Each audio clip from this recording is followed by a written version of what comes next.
Berikutnya untuk sesi kedua ini kita akan mengikuti materi ini sampai dengan closing nanti jam 2:30 maksimal. Baik, telah hadir di hadapan kita, terima kasih untuk Mas Morsid SSN. Beliau asli orang Kalimantan Timur, yaitu lahir di Kute 14 Mei 1993. Beliau ini adalah lulusan dari sebutannya dulu ISBI ya Mas ya, ISI Yogyakarta.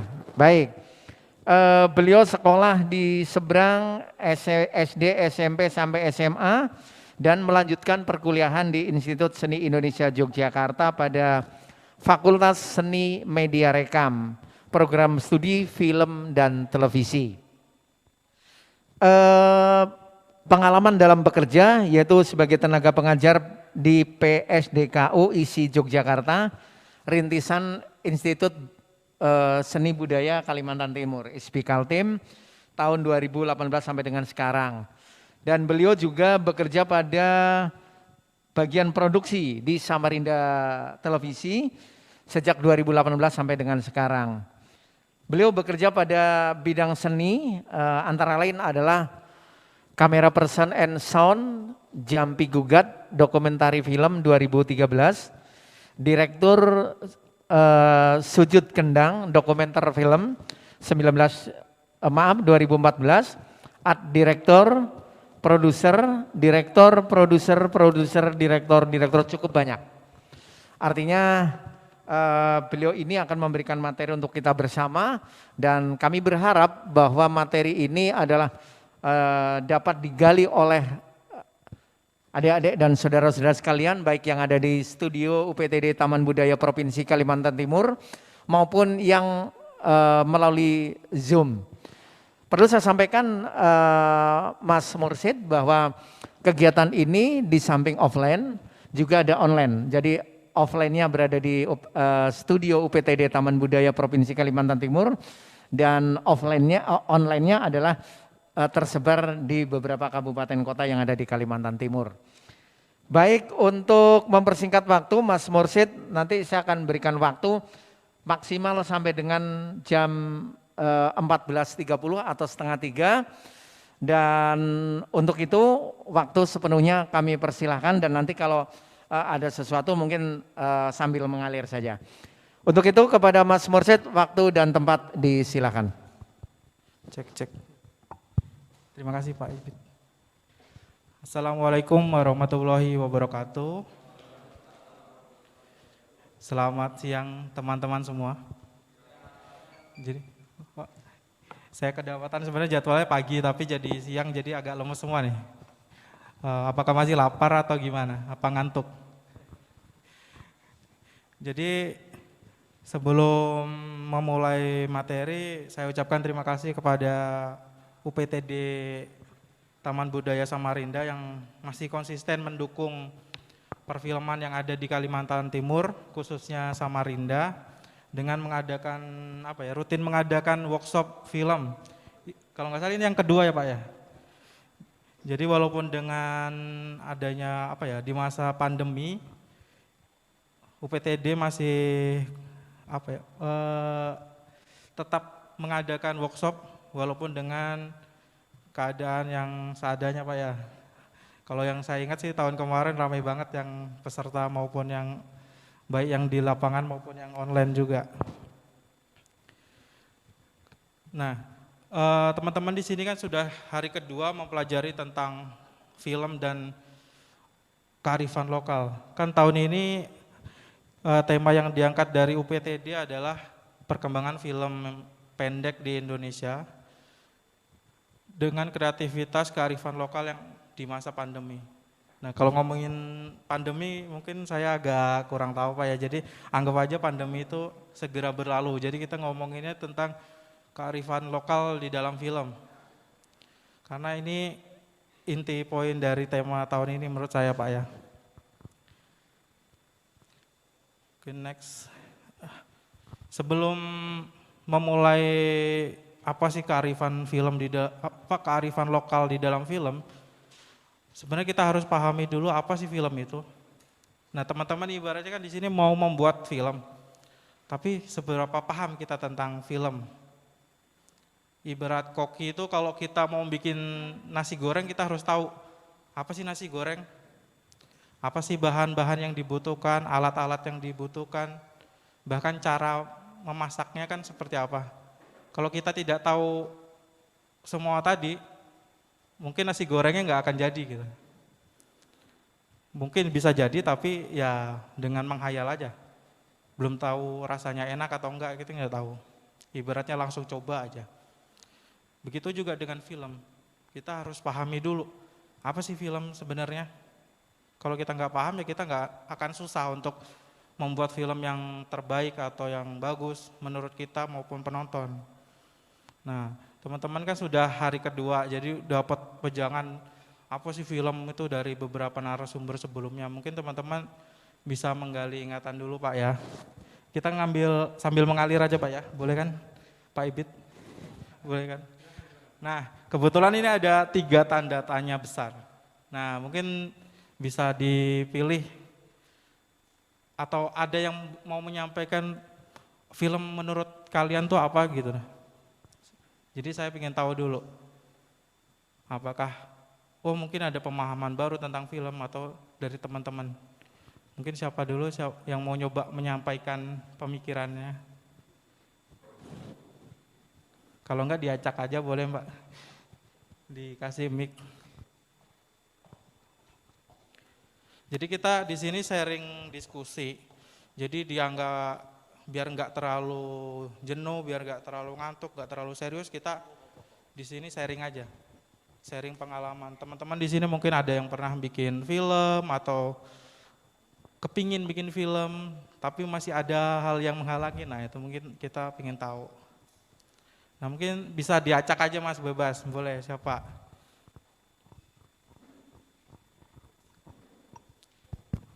Assalamualaikum warahmatullahi wabarakatuh. Waalaikumsalam warahmatullahi. Nama saya Repal. Menurut saya apa sih film itu? Film itu menurut saya sebuah karya seni yang dikamerakan gitu loh, yang kayak di tag gitu. Film sama juga kayak seni berteater juga masuk karena di situ ada acting dan juga isi film itu mempunyai makna. Semisal kayak kita mau ngangkat cerita apa, film ini menyampaikan isinya. Terima kasih. Oke, mungkin perkenalkan dulu siapa? Nama saya Repal Reval dari Samarinda. Oke. Mungkin ada lagi ya. Gini kan berhubung ada 3 tanda tanya, mungkin 3 pemikiran yang bisa disampaikan coba. Siapa yang mau nyoba lagi ya? Menyampaikan pendapatnya. Atau diacak aja bebas nah. Coba Mas ya. Boleh Mas. Coba. Kalau menurut saya film itu sebuah adegan atau peran gambar bergerak. Nggak tahu itu betul apa enggak ya. Itu dari saya sendiri sih. Saya coba supaya nggak ngantuk aja ini. Jadi kita di sini nggak ada nyari salah benar ya Mas. Jadi kita di sini mencoba sharing. Nanti kita samakan pemikiran apakah setuju atau enggak, nanti teman-teman bisa diskusi. Ayo ya, udah 2 cowok, 1 cewek, boleh deh 1 cewek. Biar sama. Siapa? Mbaknya? Ini ceweknya ada berapa? 3 ya. Bebas aja Mas. Tentukan pilihanmu Mas. Makna pesan yang disampaikan kepada penonton. Jadi secara tidak langsung teman-teman sudah sadar sebenarnya film itu ada makna pesan yang harus disampaikan melalui film. Tapi bagaimana bentuknya? Jadi di sini adalah film sebagai media mungkin PowerPoint-nya bisa diganti. Film sebagai media komunikasi di sini, film adalah perantara atau pengantar pesan yang filmmaker buat untuk disampaikan ke penonton. Tapi pesannya itu dibuat seperti apa? Di sini kita ngomonginnya yang bersifat audiovisual, berarti ada gambar dan ada suara. Secara sederhananya film sebagai media komunikasi yang bersifat audiovisual untuk menyampaikan suatu pesan kepada penonton. Nah, yang harus digarisbawahi di sini adalah adanya pesan dari filmmaker atau pesan dari sutradara atau pesan dari kru-kru lainnya yang mungkin ada artistik, ada editor, ada penata suara. Masing-masing itu pasti memiliki pesan ketika membuat film. Bahkan investor atau sponsor juga bisa memberikan sebuah pesan, menitipkan pesan melalui film. Misalnya Dinas Kebudayaan mensponsori teman-teman di sini untuk membuat film tentang kebudayaan Kalimantan Timur.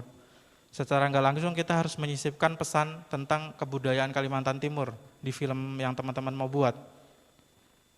Nah, untuk disampaikan kepada penonton. Tapi sering terjadi pertanyaannya,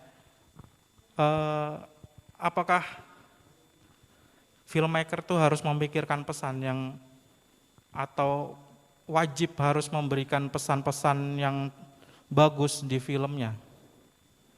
Kalau menurut teman-teman di sini wajib apa enggak sebagai filmmaker?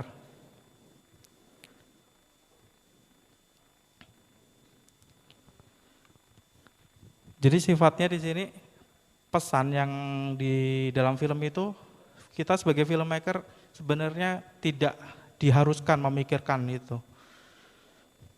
Pesan-pesan mungkin pesan akan secara nggak langsung pasti akan tersampaikan berdasarkan pengalaman teman-teman atau pengalaman individu filmmakernya. Karena film itu berdasarkan dari pengalaman hidup yang dialami. Kemudian divisualkan kembali untuk diolah, disampaikan kepada penonton. Nah, film-film itu bisa memberi pesan-pesan yang ada di film itu, ini ada beberapa hal yang bisa disampaikan. Ada hiburan, ada pesan pendidikan, ada informasi, bahkan kritik. Mungkin ada pesan tentang agama, bahkan propaganda juga bisa disampaikan melalui film. Nah, sebagai filmmaker sering terjadi kita terjebak ketika mau memulai sebuah proyek film, kita sudah harus memikirkan pesan-pesan apa yang harus disampaikan. Nah, di sini ada kata harus, berarti kan harus dipaksakan nih. Kita harus memaksa pesan apa yang mau kita sampaikan lewat film ini. Padahal sederhananya film itu adalah hiburan. Kalian ke bioskop, kalau mau nonton film pasti tujuannya mau menghibur diri kan. Bukan mau belajar, mau mendalami agama, mau belajar mendalami sejarah Indonesia, bagaimana kemerdekaan, enggak kan. Pasti diawali dengan bagaimana mencari hiburan kepada diri sendiri dengan menonton film. Jadi teman-teman jangan merasa terbebani dengan, ketika mau memulai film, kita harus mencari pesan-pesan moral yang dalam. Misalnya harus mau menyampaikan pesan, kalau anak kecil harus beribadah dengan taat, harus percaya sama Allah atau Tuhan. Bahkan ada yang kita sebagai warga negara Indonesia harus mencintai dengan segenap hati tentang Indonesia. Nah, ketika kita di awal sudah terbebani dengan pesan-pesan tadi, itu akan berpengaruh kepada kreativitas teman-teman ketika mengembangkan ceritanya. Karena apa? Ketika kita ngembangin cerita, ini nggak bisa masuk nih karena nggak sesuai dengan pesan ini. Nah, akhirnya kreativitasnya akan turun. Kita nggak bisa berkembang. Sebenarnya nilai hiburannya seperti apa? Nilai kreativitas kita sebagai filmmaker akan seberapa luas bisa mengeksplor.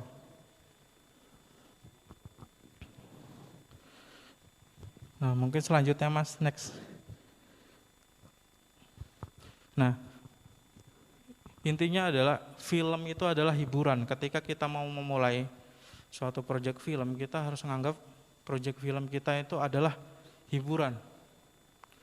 Esensi sebuah film adalah hiburan. Ketika kita bebani dengan pesan yang sangat berat, kita akan tertekan dengan pesan tersebut. Kita akan terbatas dengan pesan-pesan tersebut yang di awal kita pikirkan, oh ini itu gitu kan. Jadi kita mulai dari pesan yang sederhana, namun bisa dikembangkan secara luas. Dan akan lebih baik ketika kita mulai dengan hal-hal yang paling dekat dengan kita. Jadi teman-teman ketika mau mulai suatu proyek film atau mau membuat cerita, kita harus lebih peka terhadap lingkungan kita. Kita harus paham dengan sekitar kita. Misalnya kita tinggal di Samarinda, tapi kita mau membuat film tentang permasalahan yang ada di Jakarta misal. Kita nggak terlalu dekat dengan Jakarta, kita nggak tahu masalah kompleks yang ada di kota lain. Tapi kalau kita bahas tentang masalah yang ada di Samarinda, kita akan lebih paham dan bisa mengeksplor, oh yang terjadi di Samarinda gini-gini. Bisa dikembangkan dengan baik. Jadi intinya ketika memulai jangan dibebani di awal dengan pesan yang terlalu berat. Jadi biarkan kreativitas kalian berkembang dengan pesan yang sederhana tapi bisa dikembangkan dengan luas ketika produksi nanti. Gitu. Jadi bahkan ketika ini contoh simpelnya adalah film sebagai hiburan, misalnya kita nonton film horor.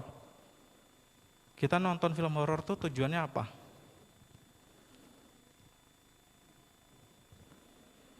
Mau belajar tentang hantu? Enggak kan? Kita nonton film horor pasti pingin dihibur dengan hantunya, menakutin kita. Kita merasa ditakutin makin terhibur. Iya enggak sih?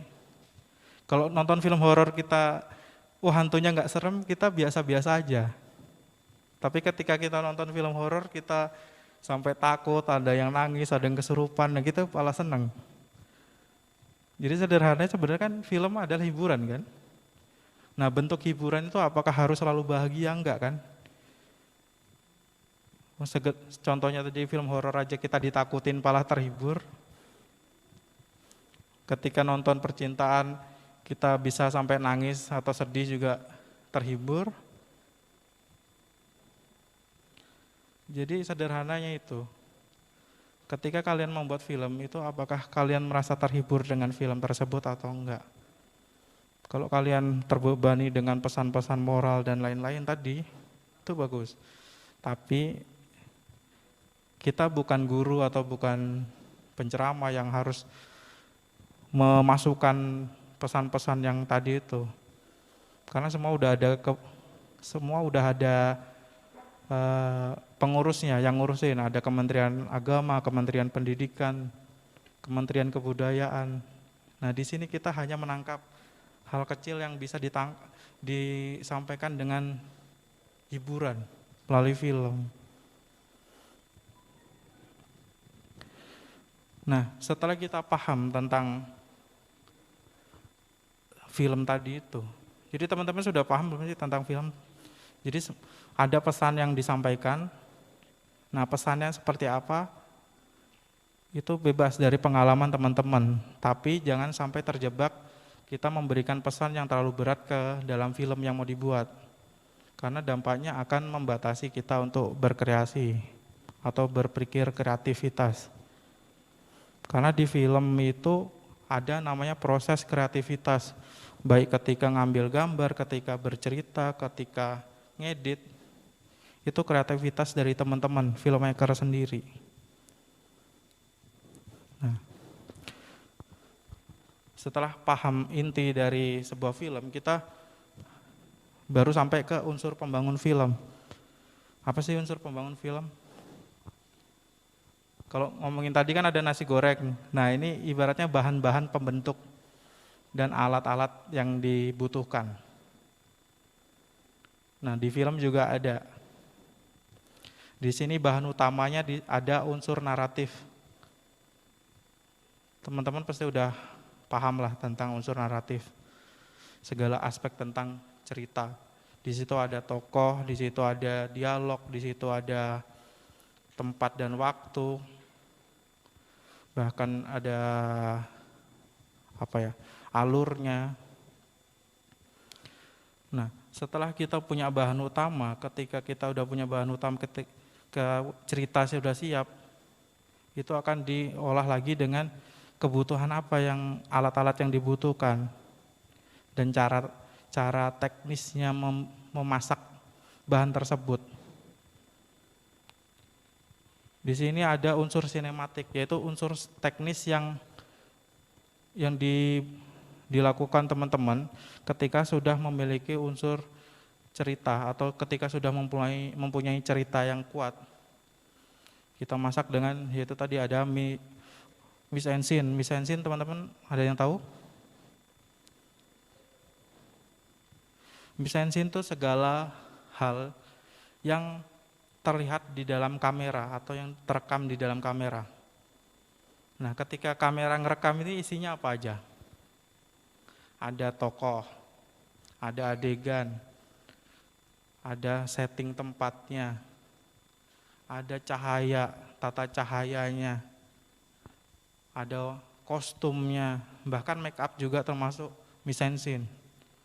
Warna-warna baju yang dipakai, warna-warna make up, warna-warna setting tempatnya atau propertinya, itu mise en scene. Jadi segala hal yang terlihat di kamera itu mise en scene. Nah, kemudian yang kedua ada sinematografi. Sinematografi itu cara menangkap gambarnya. Cara menangkap gambarnya, seberapa besarnya, seberapa luas gambar yang mau diambil. Bahkan pergerakan pun juga termasuk ke dalam sinematografi. Kemudian ada editing. Nah, editing itu menggabungkan hal-hal yang terekam di kamera tadi diolah menjadi satu kesatuan yang menghasilkan sebuah karya film teman-teman tadi. Tentu udah paham lah tentang editing prosesnya seperti apa. Kita di sini nggak bahas detail lagi karena itu udah umum. Teman-teman bisa pelajari di YouTube, bisa di internet. Itu bisa secara detail sudah bisa didapat. Kemudian ada unsur suara. Nah, unsur suara ini sering terabaikan. Padahal di film tadi kan sifatnya ada audio dan visual. Padahal sifatnya seimbang. Kalau kita nonton film tanpa suara, mungkin rasanya akan hambar ya. Ketika nonton film horor, suaranya di mute, kalian rasanya seperti apa? Apakah tetap ketakutan atau bisa merasa, hantunya menakutkan gitu? Enggak kan? Nah, suara juga ada fungsi utamanya enggak cuma sebagai memunculkan dialognya, tapi suara juga bisa membuat mood dan suasana yang dibangun sesuai dengan cerita yang kalian buat. Jadi film itu terdiri dari dua unsur tadi, unsur naratif dan unsur sinematik. Nah, dua unsur ini saling berkaitan. Misalnya ceritanya kita settingnya di Samarinda, kalau enggak di pedalaman hutan Kalimantan, cerita setting tempatnya. Sedangkan mise en scene-nya kita, syutingnya di Jakarta aja dengan background taman kota atau dengan gedung-gedung tinggi. Kira-kira nyambung enggak? Enggak kan? Makanya kita harus unsur sinematik sama unsur naratifnya kita harus jadi satu, enggak boleh saling mengabaikan. Jadi mise en scene-nya ya harusnya di pedalamannya ya banyak hutan-hutannya, ada sungainya, bahkan ada mungkin tumbuhan khas Kalimantan itu seperti apa. Nah, itu harus jadi satu, harus saling nyambung. Begitu juga seterusnya ada sinematografi, editing, dan suara. Harus selalu beracu pada ceritanya. Nggak bisa sendiri-sendiri.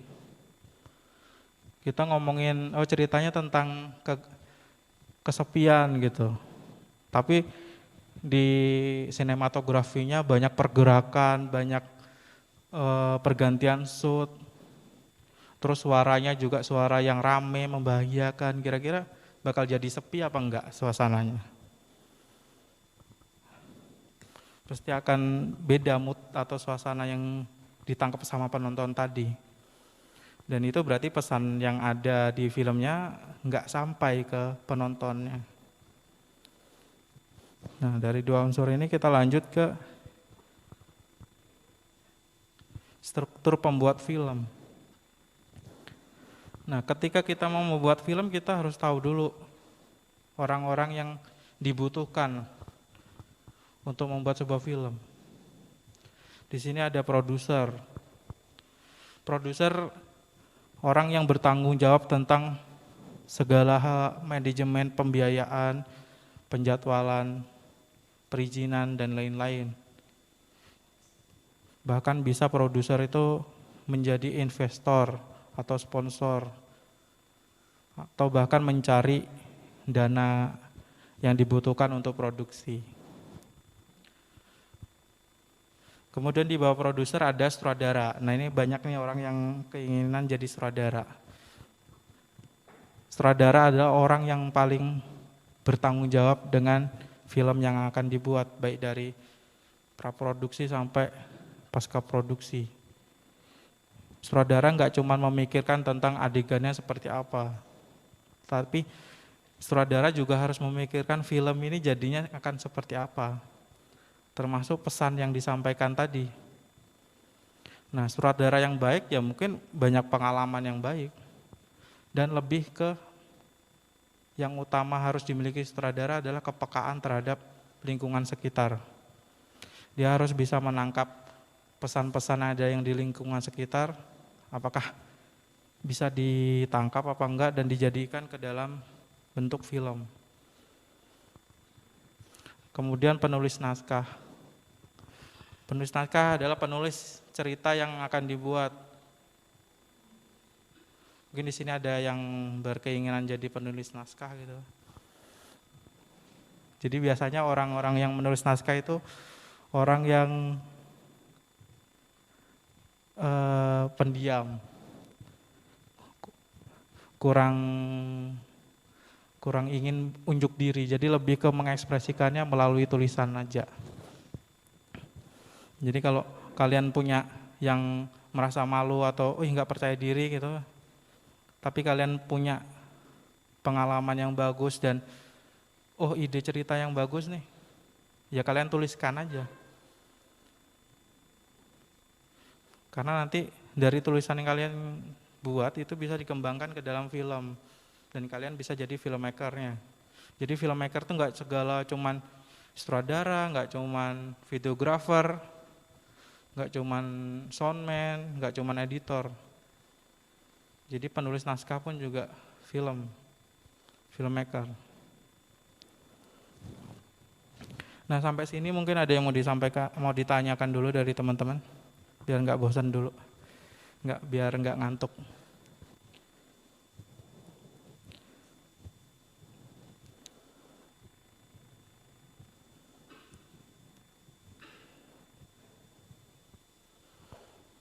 Atau ada yang mau sharing pengalaman tentang harusnya ketika kita syuting jadi sutradara yang harus disiapkan tuh apa gitu. Atau ketika mau syuting ada kendala ini, mungkin disampaikan dulu boleh? Ada yang mau menyampaikan atau ada yang ditanyakan? Boleh, silakan loh. Soalnya ini hari terakhir, kalau kalian malu bertanya besoknya bingung. Mungkin ada yang nggak jelas atau apa gitu. Jadi setelah pengertian film dan dasarnya film apa dan unsur pembangun film apa saja kan sudah disampaikan. Nah, mungkin teman-teman oh sampai sekarang, oh saya bisa nih Kak tanpa ini, nah atau beda pendapat juga nggak apa-apa, kita diskusi.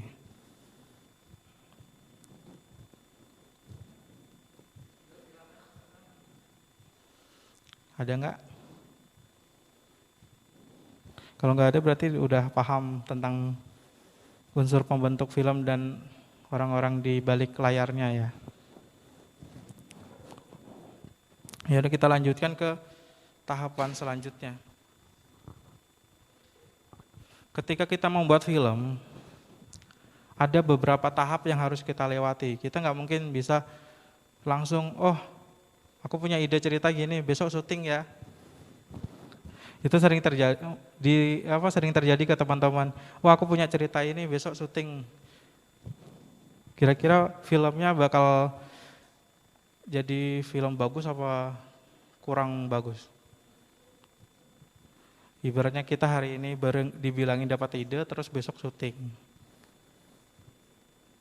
Tentu akan hasilnya kurang baik, karena tidak ada yang namanya persiapan dan lain-lain.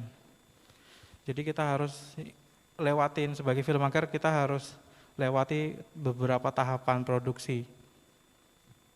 Yaitu kalau di film ada praproduksi, produksi, dan pasca produksi. Nah, praproduksi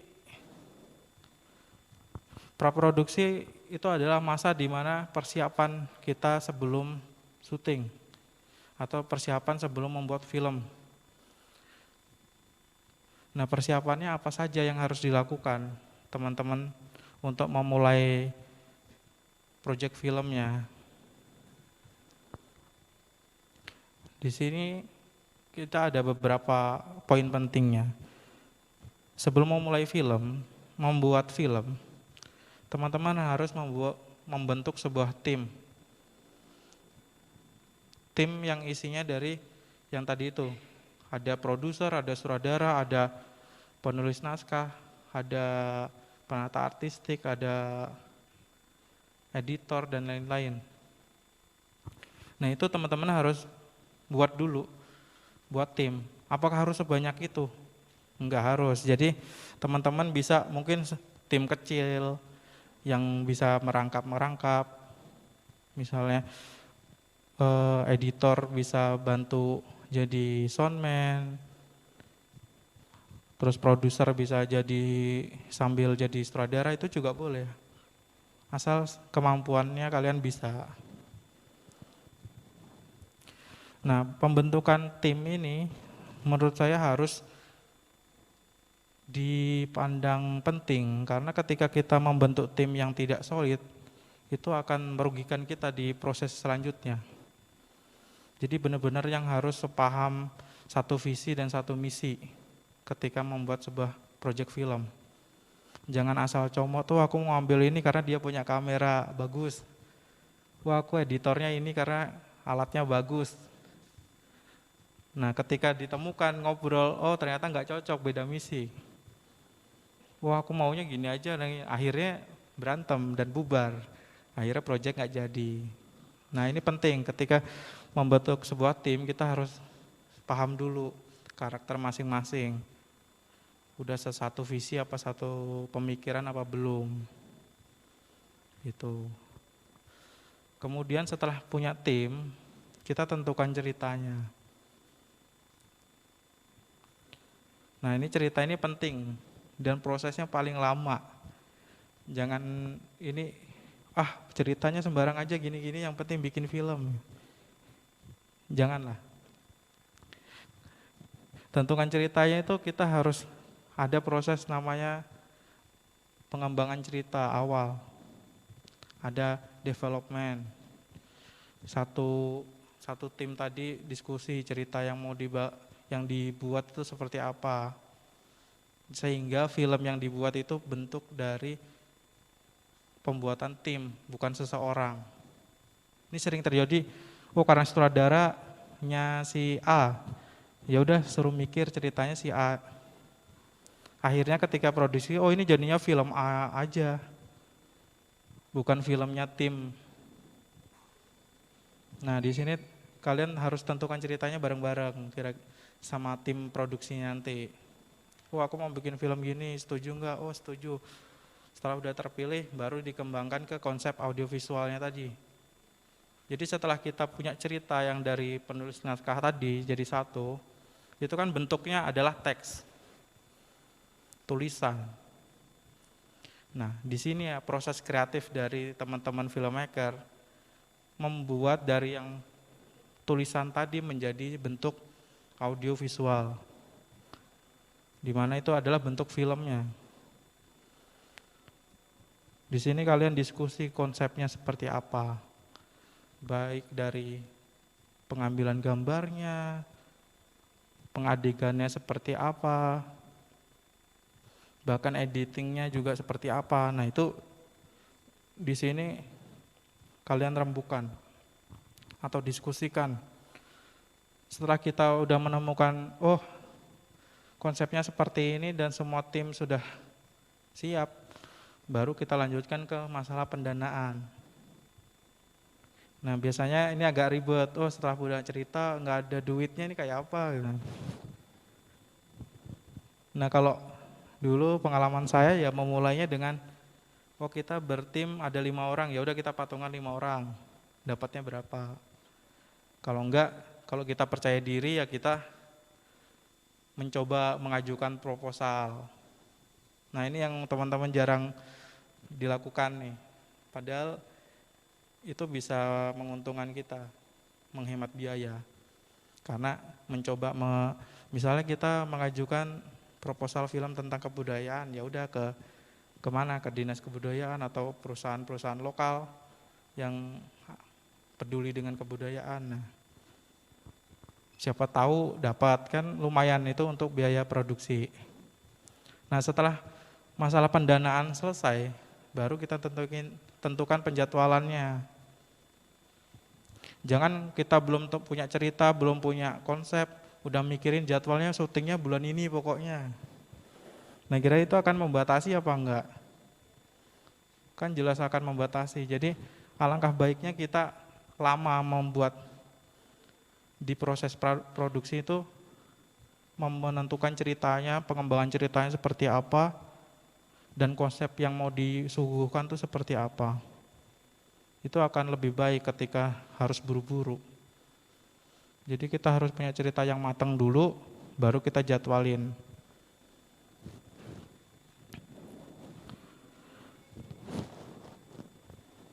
Oh, boleh. Tanya dulu. Yang baca siapa?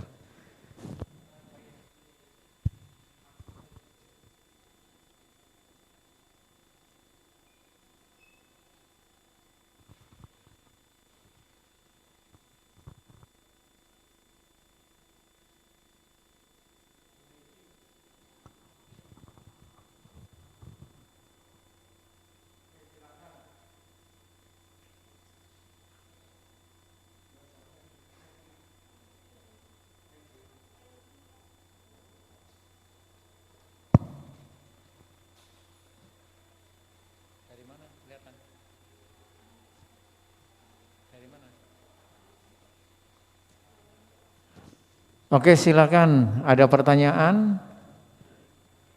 M. Rezi, silakan. Langsung ke narasumber. Ya baik Pak, terima kasih. Halo, apakah suara saya terdengar? Mic-nya dibuka dulu ya. Udah Pak. Suaranya di unmute dulu. Ya, silakan. Cek. Boleh dicoba lagi, mungkin kurang besar suaranya. Didekatkan aja. Tes. Cek. Sebentar ya. Cek, 1, 2.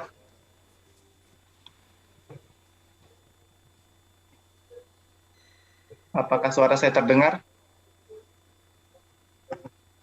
Belum, sebentar ya, Revi. Ya, baik.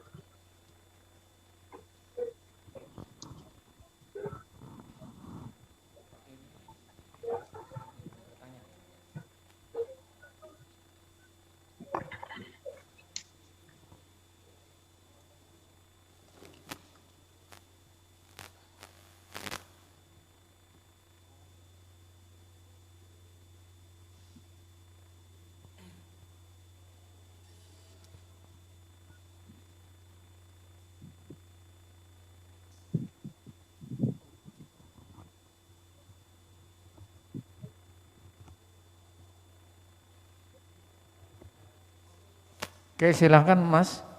Cek, sudah terdengar? Tes, tes. Oke, silahkan. Ya. Assalamualaikum dan selamat siang Pak. Nah, saya Muhammad Refdi Syahnas Anugrah dari Samarinda. Nah, sebagai seorang pemula nih kan pasti memiliki keterbatasan dalam alat-alat perfilman. Nah, baik itu kamera maupun mikrofon. Nah, saya ingin bertanya mengenai materi Bapak tadi tentang unsur membangun film, bagian unsur sinematik tentang suara. Nah, jadi gini Pak, dalam pembuatan short movie, saya seringkali bermasalah di teknis suara. Nah, setiap kali syuting pasti ada aja noise-nya. Entah itu suara-suara tertawa teman-teman yang ikut terekam, atau suara-suara kendaraan yang lewat, atau suara-suara yang seharusnya tidak ada karena tidak sesuai dengan latar. Nah, biasanya untuk mengatasi hal tersebut tuh saya edit, kayak hilangkan suaranya, terus dubbing teks-teks tokoh-tokohnya gitu. Nah, tapi scene yang dihasilkan tuh jadi tidak begitu real Pak, karena kayak suasana di tiap scene-nya tuh tiba-tiba berubah. Nah, jadi pertanyaan saya tuh apakah dubbing di beberapa scene tuh disahkan sebagai pengatasan masalah tersebut, atau ada metode lain yang lebih baik dan lebih murah untuk seorang pemula seperti saya. Terima kasih Pak sebelumnya. Oke. Jadi ada solusi yang lebih murah itu tadi nih. Dubbing sebenarnya apakah disahkan apa enggak, dubbing boleh saja. Bahkan di film-film layar lebar pun beberapa scene juga ada yang dengan dubbing untuk menyelesaikan ada kendala yang suara-suara yang kurang baik atau ada gangguan tadi. Cuman untuk teman-teman yang baru memulai, mungkin peralatan teknis secara, bagaimana sih perlengkapan tata suara itu, pasti mic-nya akan mahal-mahal. Nah, cara mengakalinnya di awal ya kita harus tahu dulu, ketika produksi kita tentukan pilihan tempat yang aman dari suara-suara yang mengganggu. Jangan kita syuting, udah tahu mic-nya kita sederhana, syutingnya pinggir jalan atau di dekat pasar. Nah, pasti akan terganggu dengan suara-suara tersebut. Nah, alangkah baiknya kita tentukan pilihan ke tempat yang lebih sepi, yang aman dari suara-suara gangguan tadi. Nah, kalau untuk suara-suara ketawa dari teman-teman, nah itu suara-suara dari kru atau bukan? Kalau suara-suara dari kru mungkin teman-teman mau mulai ya harus diberitahu dulu. Ketika kita tag gambar, kita harus silent sebentar. Jangan ketika kita syuting di sana lagi gosip, lagi ngobrol, lagi ketawa-ketawa. Nah, jadi kita harus kondusifkan tempat syuting kita. Jadi bukan yang harus, aman kita dubbing aja di akhir. Karena dubbing itu enggak semudah yang kita bayangkan. Dubbing kita harus memulai proses yang panjang, harus cari ketika merekam suara juga cari yang hening, agar gak ada gangguan-gangguan suara yang lain, agar dialognya jelas. Ketika sudah dapat dialog yang jelas ketika dubbing, apakah itu langsung tempel aja? Enggak. Karena suara ada beberapa item pendukung, Jadi ada dialog tokohnya, juga ada suara ambien, lingkungan sekitar. Ketika kamu suaranya, setting tempatnya di pinggir jalan, apakah suara-suara lalu lalang motor itu akan hilang? Enggak kan? Jadi ketika udah dubbing ya tetap kita harus menumpuk dengan suara lalu lalang jalanan tadi, tapi kita rendahin. Jadi agar suasananya enggak jadi, ini dubbingan enggak realitas, tapi kalau dengan ambien-ambien yang kita siapkan tadi, suara mungkin akan sedikit real dari apa yang ada di gambar gitu. Cara murahnya itu. Jadi kita di awal harus tentukan pilihan tempat yang paling aman dari gangguan-gangguan suara kalau mau amannya. Kalau dari proses dubbing itu kita harus latihan terus proses dubbing itu seperti apa. Enggak bisa kita sekali dubbing, yang penting kerekam suaranya udah tempel, enggak. Tapi ada proses-proses hal lain yang harus dilatih. Mungkin kalau mau tetap dubbing ya kita harus latihan. Nanti akan lama-kelamaan akan terbiasa bagaimana, oh kita butuh suara ini, butuh ambien ini untuk melengkapinya gitu. Gitu, mungkin ada yang ditanyakan lagi? Baik Pak, cukup terima kasih. Jadi Pak itu yang satu-satunya cara yang paling murah ganti tempat ya Pak, yang paling hening gitu ya, Cari tempat yang paling aman. paling aman. Oh baik Pak. Jadi Terima kasih. ketika sebelum syuting kita harus tentukan. Kan nanti syuting ada pendanaan dan alatnya harus ini, harus ini. Oh tag-nya di pinggir jalan, oh alatnya kita nggak cukup. Berarti kita harus sedikit merubah tempatnya di mana. Asal tetap tadi sesuai dengan pesan cerita yang mau disampaikan. Jangan kita, pokoknya syutingnya tempat sepi. Apapun ceritanya tetap di sepi gitu. Jangan. Nanti tiba-tiba syutingnya pinggir kuburan gitu kan nggak mungkin juga semua scene di situ. Oke, cukup Mas. Ya cukup, baik Pak. Oke, terima kasih. Silakan lanjut Mas narasumber. Oke, baik Pak. Nah mungkin teman-teman di sini ada yang mau tanya juga nggak? Tentang apa tadi sudah sampai ke unsur pembentuk film, strukturnya, orang-orang yang ada, bahkan sampai ke tahapan praproduksi.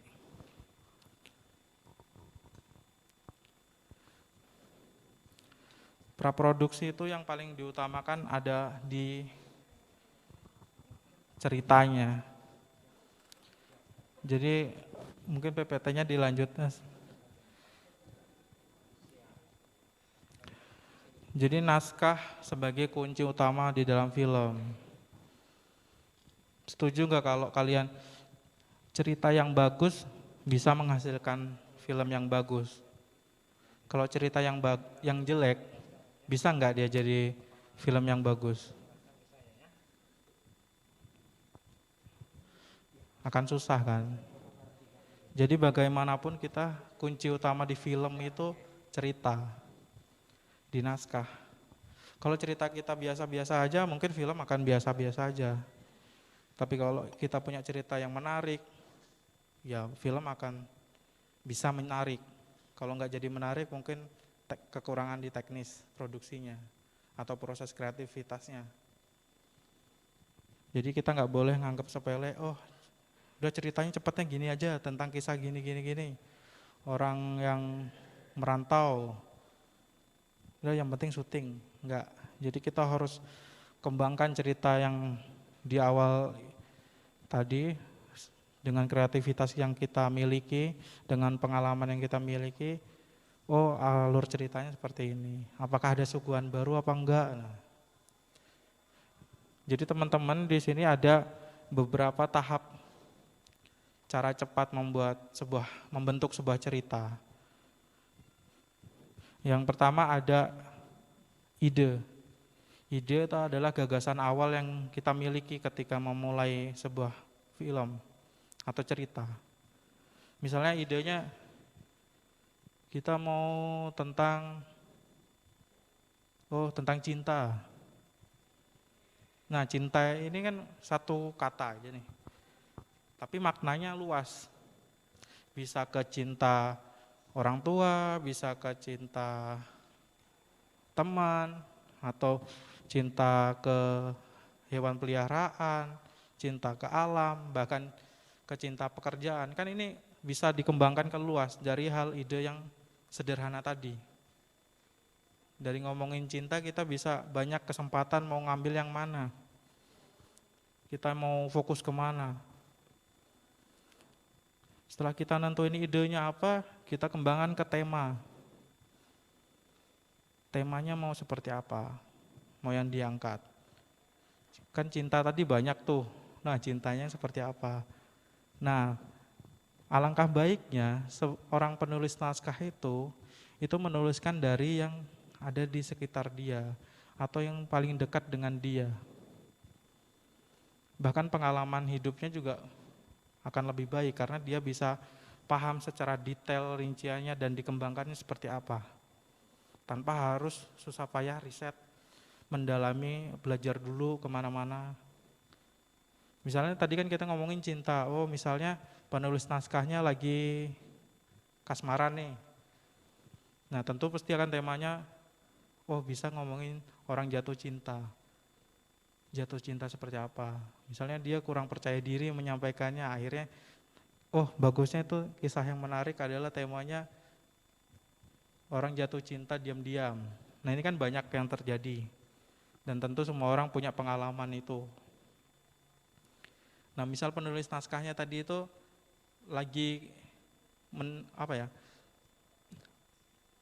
lagi jatuh cinta ke orang tapi nggak bisa menyampaikannya. Nah pengalaman pribadinya akan diulik secara detail ke bentuk tulisannya. Bagaimana dia prosesnya menyampaikan perasaannya ke ceweknya tadi atau gimana gitu kan. Setelah tema ditentuin kan tadi jatuh cinta diam-diam, dari cinta ke jatuh cinta diam-diam. Kira-kira apakah itu bisa jadi cerita? Itu adalah awal mulanya kita menangkap ceritanya, tapi belum bisa jadi cerita.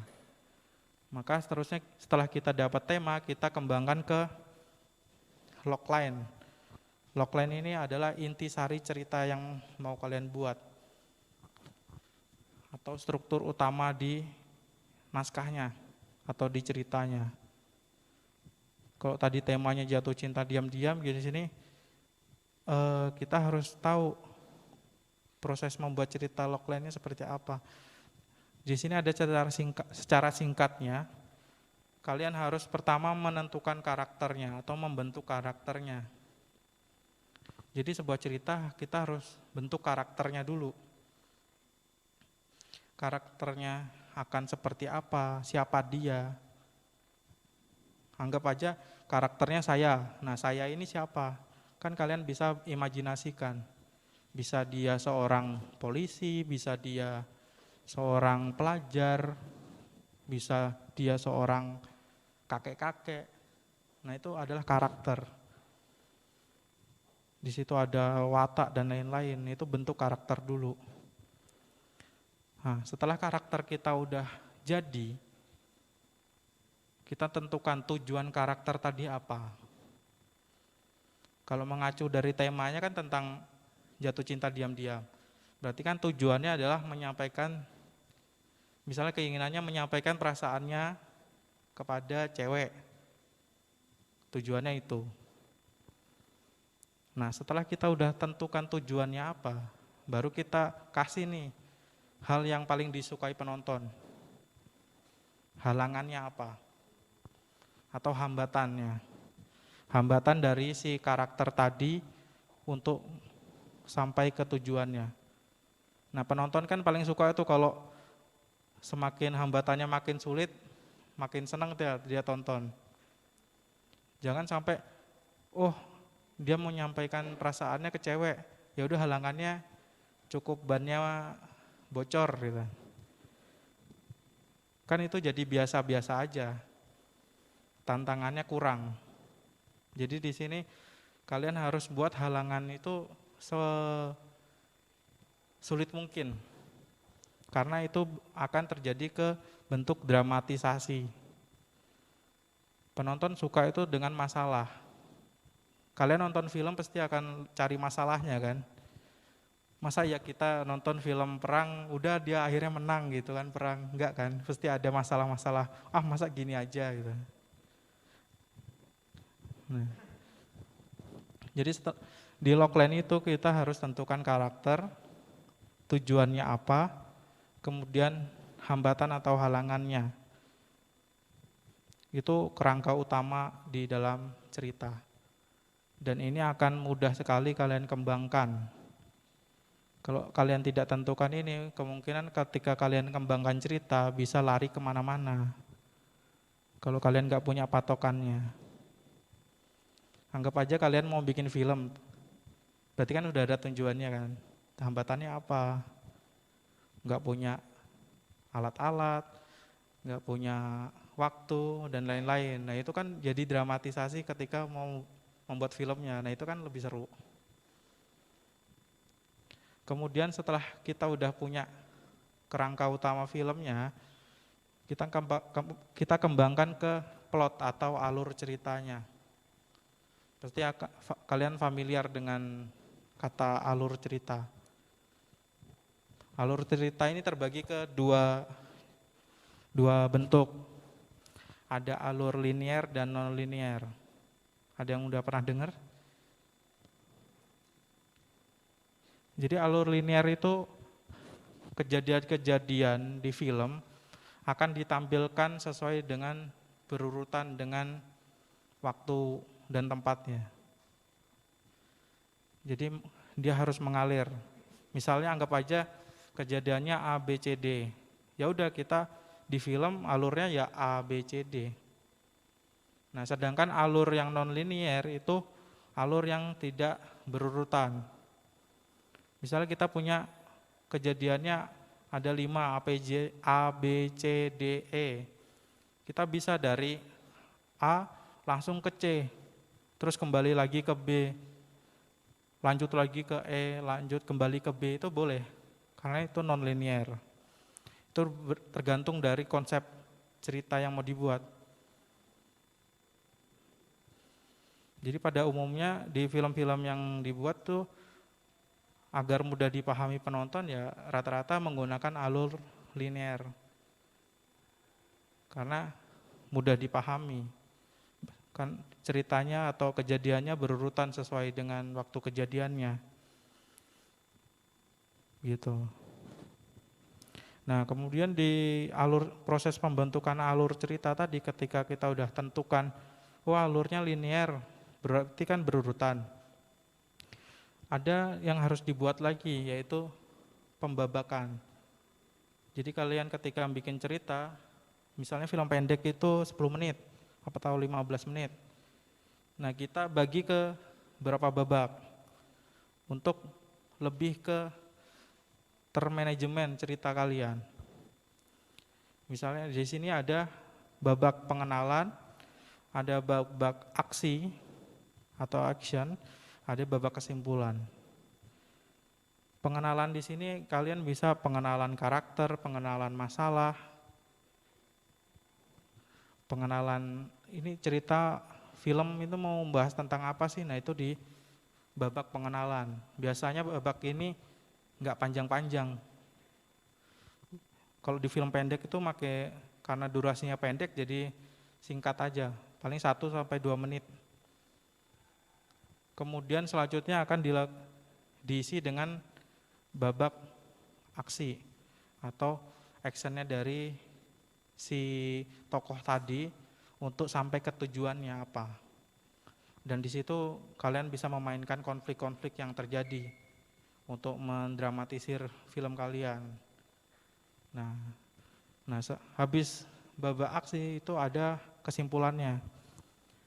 Jadi kalian kalau nonton film itu endingnya apa sih? Apakah dia sampai ke tujuan yang dia inginkan atau enggak? Nah di situ kalian tempatkan. Nah setelah membuat 3 babak tadi kalian buat sinopsis.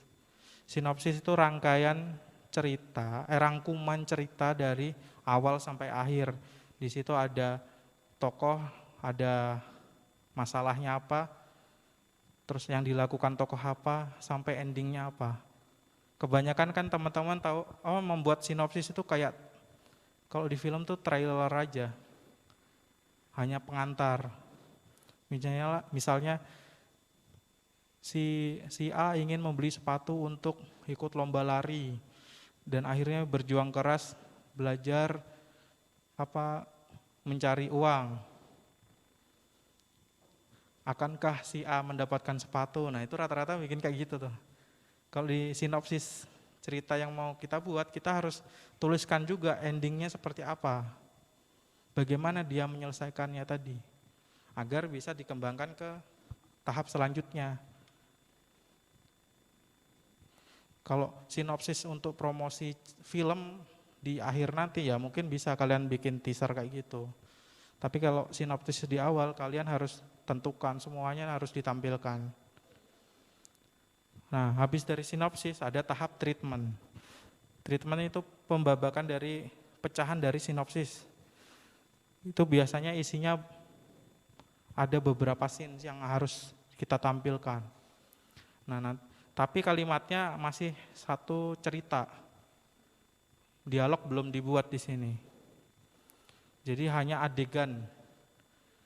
Di treatment itu kalian tuliskan adegannya apa, tokohnya siapa, waktu dan tempatnya di mana.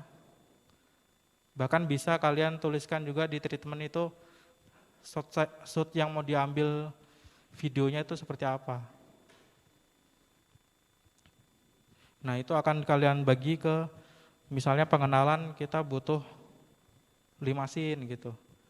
Ya udah kita bikin 5 pembabakan yang isinya kejadian-kejadian yang mau ditampilkan, adegan-adegan tokohnya. Nah, setelah kita dapatkan treatment, kita akan tahu oh ini berapa scene yang harus kita buat. Baru kita masuk ke draft naskah. Kalian tulis dialognya.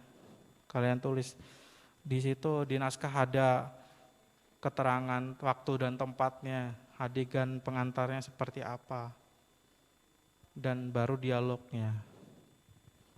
Sampai ke naskah finalnya nanti. Itu proses-proses yang harus dilewati teman-teman. Jadi nggak ada yang instan ketika kita membuat film. Nah, kita membuat film ceritanya apa? Oh, nanti aja, nanti dikembangin di lapangan aja. Nah, itu akan berat. Kalian nggak ngerti, oh prosesnya akan seperti ini. Jadi akan lebih baik ketika kita membuat film, kita fokus utama di naskahnya dulu. Ceritanya dulu. Ceritanya udah baik dan benar, udah siap, baru kita lanjutkan ke syutingnya. Jangan kita terpaku pada jadwal syutingnya udah harus segini, padahal ceritanya belum siap.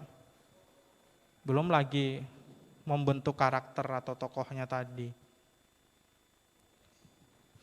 Jadi setelah kita memiliki cerita yang bagus, kita masih punya tanggung jawab yang besar di praproduksi, yaitu tanggung jawab membentuk tokohnya.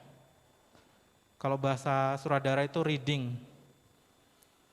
Jadi naskah siap, ketemu tokohnya atau talentnya besok, 2 hari langsung syuting.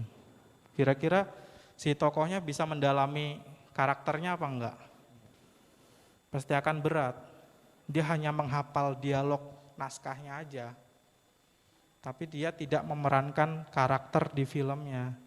Jadi teman-teman harus perhatikan juga, ada waktu bikin cerita, ada waktu membangun karakter tokohnya. Jadi kalian harus jadwalkan itu di praproduksi, yang utama itu dulu. Enggak apa-apa lama di proses di situ, tapi ketika proses produksi nanti akan mudah dan lancar. Itu. Sampai sini mau ada yang ditanyakan? Silakan, waktunya tinggal 10 menit. Enggak terasa. Ada yang mau ditanyakan, Mas? Yang di studio? Tadi yang di Zoom sudah diwakili 1 orang, yang di studio? Oke, silakan, masih ada 10 menit terakhir ini. Kami persilakan.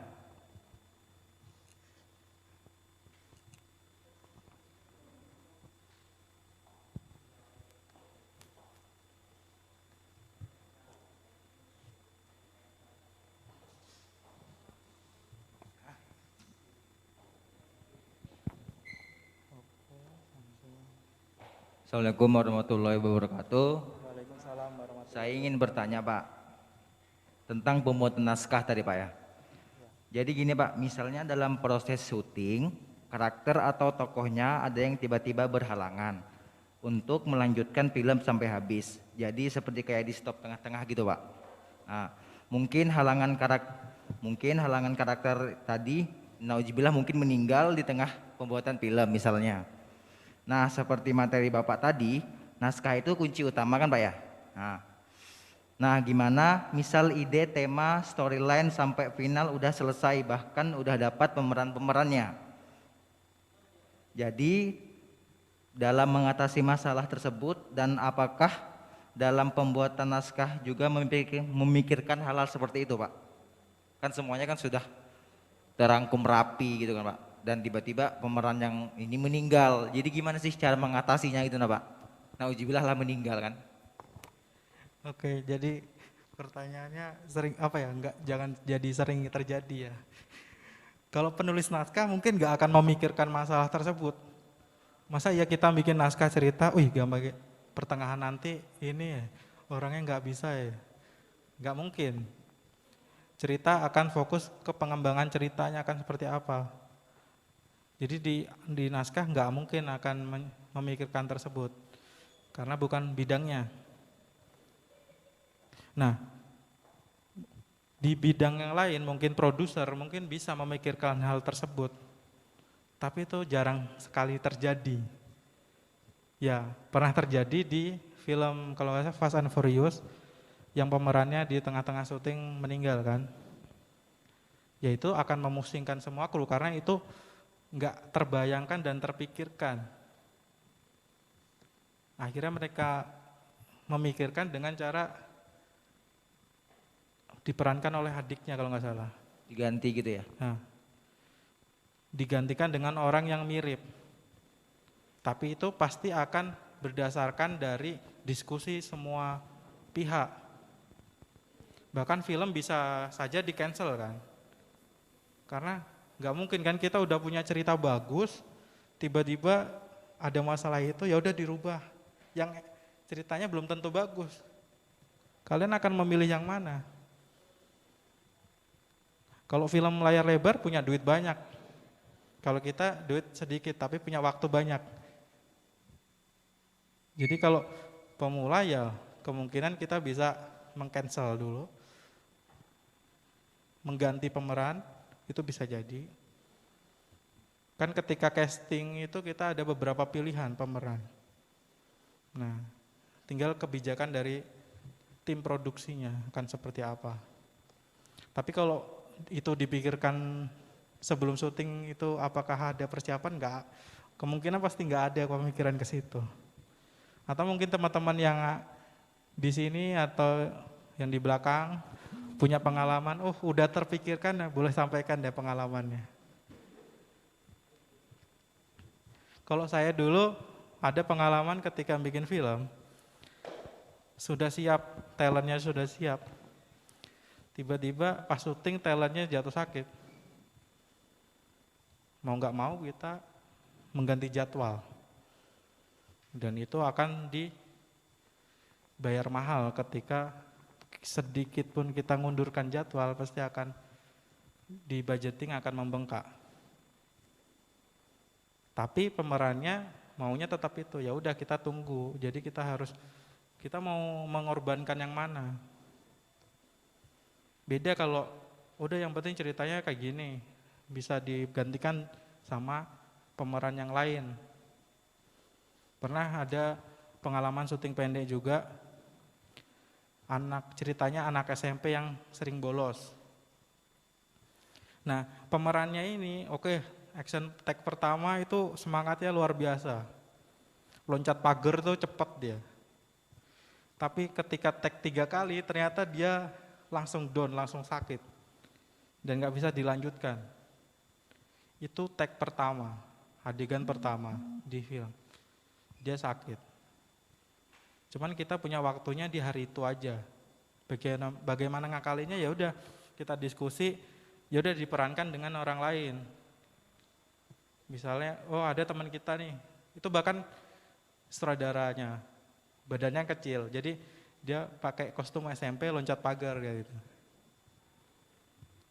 Nah, selama kita nggak terpengaruh dengan hal tersebut atau kejadian tersebut akan berpengaruh besar ke film, ya udah kita lanjutkan, nggak apa-apa.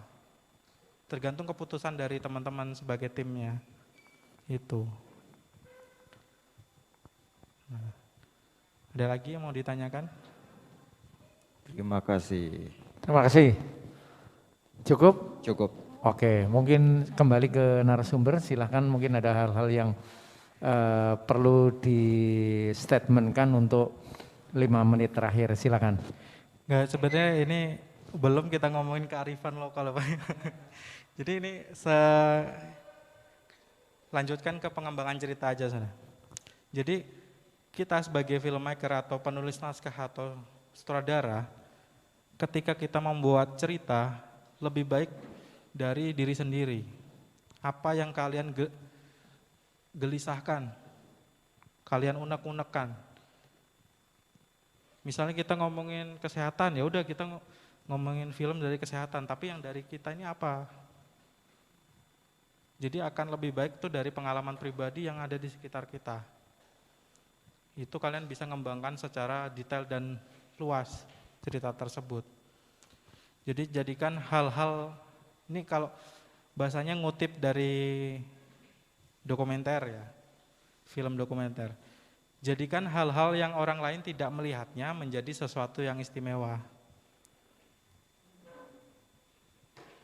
Kalian filmmaker harus bisa lebih melihat sesuatu, oh ini bisa jadi menarik nih. Misalnya contohnya yang kalau di zaman sekarang kan banyak viral nih. Misalnya Mang Oding apa tuh? Yang makanan khas Bandung. Nah, itu apakah kita memikirkan itu? Kita lewat mungkin biasa-biasa aja, itu jajanan biasa, gorengan biasa. Tapi ketika kita tag, oh ternyata orang lain menganggap itu, wih lucu, hiburan. Akhirnya viral, kan kita nggak tahu kan? Karena kita nggak peka dengan hal yang sereceh itu. Jadi kita ini dalam menjalani kehidupan itu jangan terlalu serius. Kita harus ada hal sepele yang mungkin menurut kita biasa aja, tapi orang lain luar biasa. Gampang sekali mencari sebuah cerita kalau kalian mau membuat cerita. Misal kita ngomong, cari cerita sedih nih. Apa ya? Oh kita lewat tiap hari di jalanan ada pemulung, ada tukang sapu. Kita nganggap sepele kan? Belum tentu ketika kita dalamin, oh ternyata tukang sapu itu punya dilema kehidupan yang luar biasa.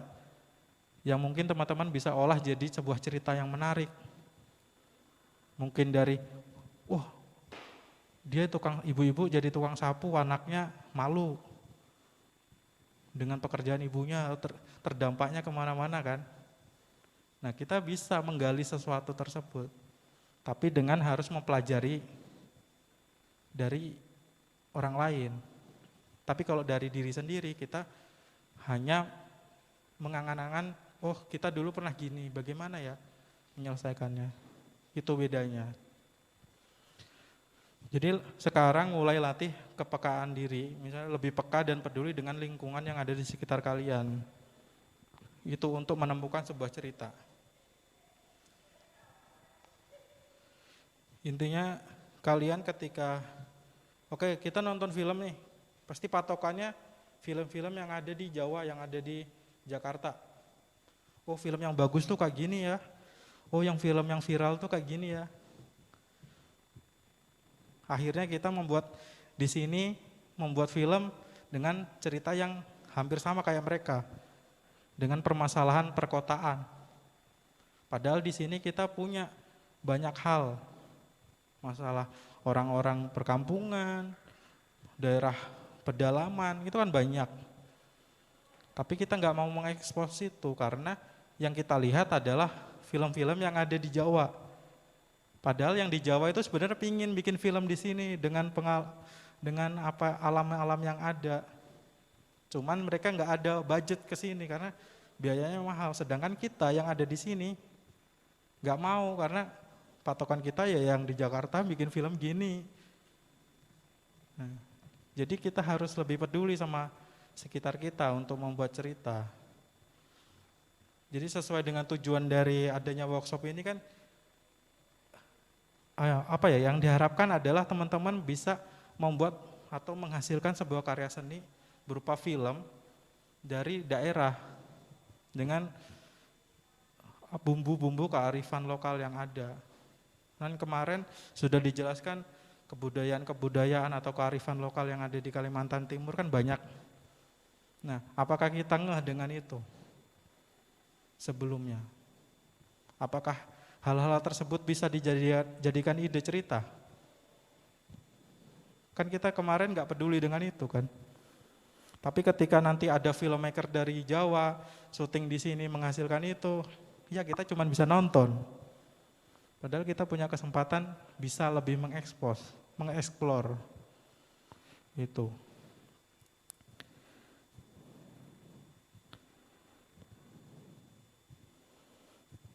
Jadi kalau ngomongin ini sesi terakhir, kearifan lokal ke dalam film itu bisa jadi karakter atau ciri khas. Kalau kita ngomongin film di India, apa sih yang kalian ingat? Kalian nonton film India, pasti ingatnya ada lagu, ada nyanyiannya, ada tariannya kan? Itu merupakan kearifan lokal mereka, karakternya mereka. Di Indonesia banyak banget karakter yang bisa kita jadikan ciri khasnya. Misalnya di Kalimantan Timur banyak, ada Dayak, ada Banjar, ada Bugis, ada Jawa. Mereka punya karakter-karakter. Nah sekarang kalau ngomongin film Indonesia, karakternya apa? Kalian sadar nggak karakternya apa? Sebenarnya ada. Ketika kalian nonton film, secara nggak langsung karakter-karakter film Indonesia itu menjunjung tinggi nilai toleransi. Berbagai macam ras dan agama jadi satu. Kemudian ada nilai gotong royong. Misalnya bahasanya tentang bagaimana kita mengungkapkan perasaan kita ke orang lain. Pasti di film Indonesia pasti akan memiliki teman-teman. Teman-teman yang akan mendukung gimana sih temannya bisa menyampaikan perasaannya. Kan itu jadi karakternya Indonesia secara nggak langsung. Ada nilai gotong royong dan ada nilai toleransi. Kalau di film layar lebar itu ada Yowis Band. Yowis Band kan ada 5 orang anak sekolahan. Kalau kalian dalami karakternya adalah 5 orang ini beda agama semua. Bahkan ada yang Jawa, ada yang keturunan Cina. Tapi mereka berteman jadi satu. Dengan karakternya masing-masing. Tujuannya apa mereka? Ingin jadi anak yang terkenal kan di sekolahannya. Bagaimana caranya? Ya mereka karakternya ya bekerja sama kan. Nah secara nggak langsung film Yowis Band itu udah menjunjung karakter kearifan lokal yang ada di Indonesia. Dan di situ dibuktikan dengan pentingnya sebuah karakter di film. Sekarang kita Yowis Band sudah ini mau syuting ke film ketiga. Yang kalian ingat adalah karakternya ada 5 orang tersebut kan. Mau ceritanya apapun tetap karakternya kalian kenal.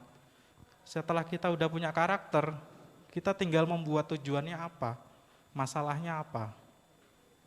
Inti di film itu kita harus pegang dulu karakternya. Kalau ada lagi film kearifan lokal yang Uang Panai. Uang Panai juga mengangkat tentang masalah yang ada di Makassar. Uang mahar, permasalahan orang mau menikah dengan mahar yang mahal. Kan karakternya mereka kuat, ada yang hiburan, ada yang serius. Nah, kalau film pendek ada yang viral kemarin film Tile, tahu nggak Tile? Butejo. Nah, karakternya Butejo kan kuat banget di situ. Akhirnya Butejo bisa jadi pemeran utama di film-film yang lainnya. Berdasarkan karakter yang kuat, itu kita bisa mengolahnya kemana-mana. Nah, filmmaker di lokal kalau bisa yang diutamakan adalah bentuk karakternya dulu. Jangan karakternya kita buat seperti yang ada di Jawa, yang ada di Jakarta. Ya kita nggak punya karakter. Karakter kita bisa banyak, orang pedalaman, orang Dayak, orang Bugis. Nilai toleransi bisa dikembangkan di situ kan. Tapi kita nggak pernah peka dengan hal tersebut. Kita hanya fokus contoh filmnya yang dilihat di bioskop, di Jawa seperti apa, yang viral, yang lagi booming kayak apa. Oh, masalah percintaan. Padahal kita punya masalah-masalah yang menarik di sini yang mungkin orang lain di Jawa nggak punya. Dan itu bisa jadi karakter film Kalimantan. Gitu. Jadi Kalimantan, kalau ngomongin Kalimantan apa? Hutannya, batu baranya. Apakah cuman itu? Enggak kan?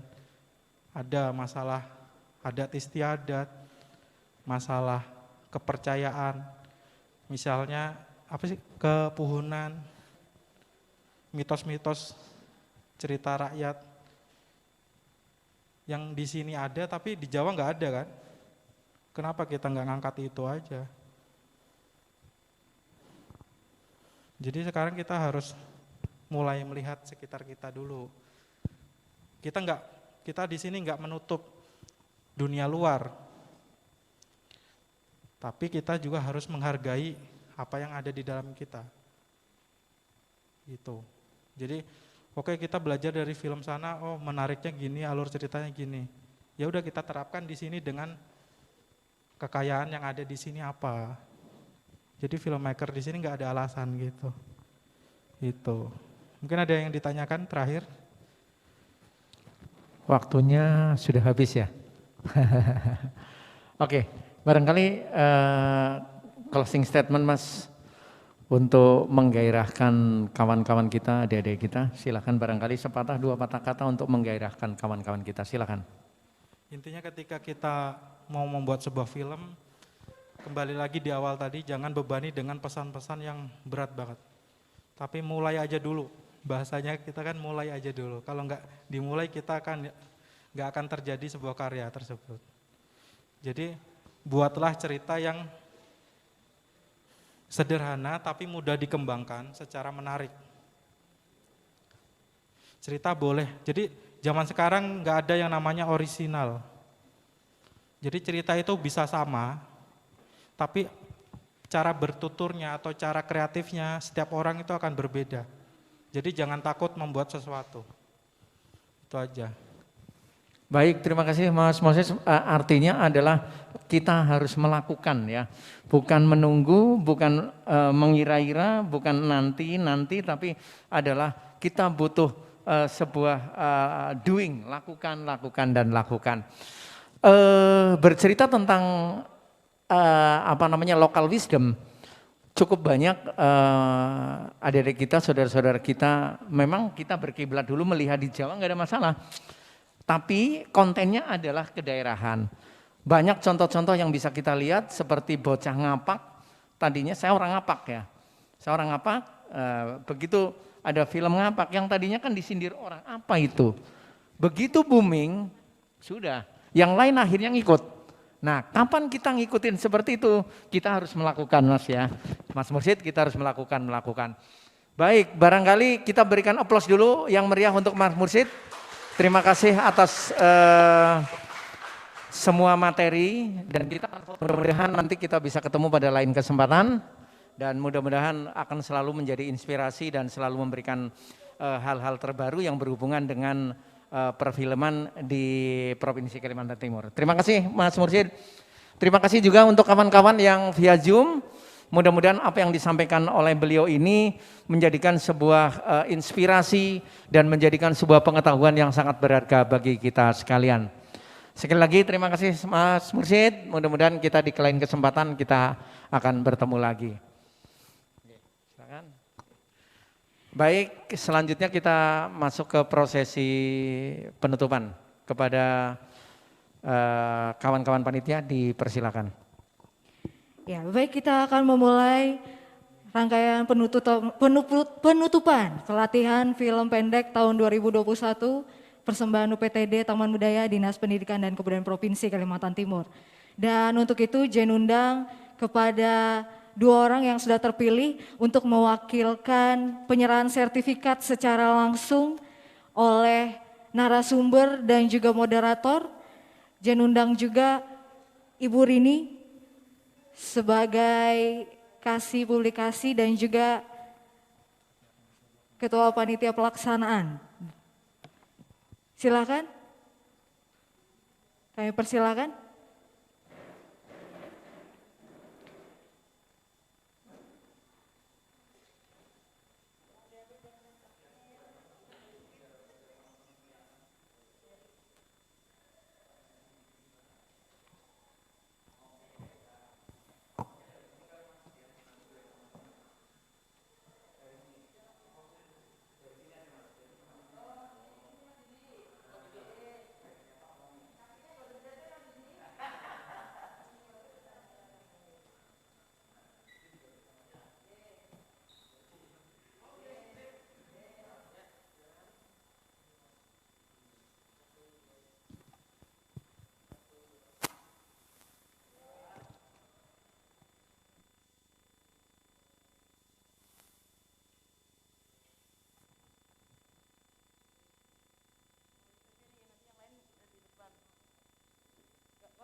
Boleh kita berikan aplaus yang meriah untuk perwakilan dari peserta pelatihan film pendek tahun 2021. Mudah-mudahan segala ilmu yang sudah didapatkan hari ini atau kemarin bisa diterapkan dalam kehidupan sehari-hari dan bisa membangun prestasi anak-anak Kalimantan Timur tentunya di bidang film pendek.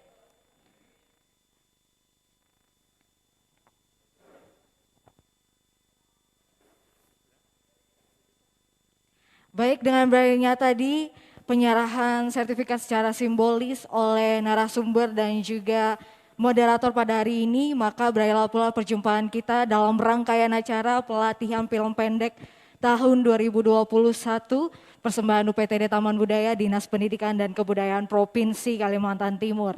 Dan untuk itu, Jen tutup dengan pantun. Berakit-rakit ke hulu, berenang-renang ke tepian. Mudah-mudahan kita semua selalu disehatkan, rezeki selalu diberikan, dan bisa ketemu lagi di lain kesempatan. Akhir kata wabillahi taufiq walhidayah. Wassalamualaikum warahmatullahi wabarakatuh dan sampai jumpa.